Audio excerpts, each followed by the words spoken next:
Syria's permanent representative to the UN has blamed foreign supporters of militant groups in Syria for authorizing the recent gas attack on Aleppo. Bashar al-Jafari said terrorist use of shells containing chemical substances indicate an escalation by the sponsors of terrorism.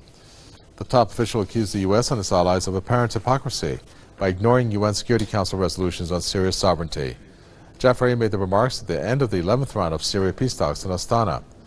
In a joint statement, Iran, Russia and Turkey strongly condemned the use of weapons of mass destruction in Syria and called for an international investigation. The trio emphasized on continued cooperation towards the full eradication of all terrorist groups in the Arab country.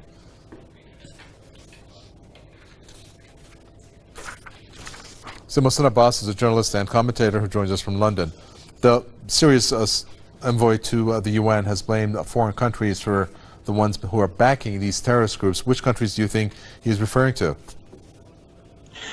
Well, obviously, right from the beginning, the Syrian, if you like, war has been at the instigation of the imperial Western powers. Britain, America, France, everybody's complicit at this end. Well before the actual start of the Syrian war, it's very well known that the French foreign minister himself complained to the British government about their sponsorship of Ikhwani Syrian rebels who were being trained out here and were subsequently part of the force that was used to create the violence which led to the broader civil war in Syria, as it were. But this incident it's very clear that Nur al-Din Zenki, who are linked, they're basically linked to the network that the US and the CIA have out there in Syria, have been instructed to do this heinous crime, where when women and children have been targeted and 100 or so people have been injured due to this chlorine attack. So he's absolutely right. The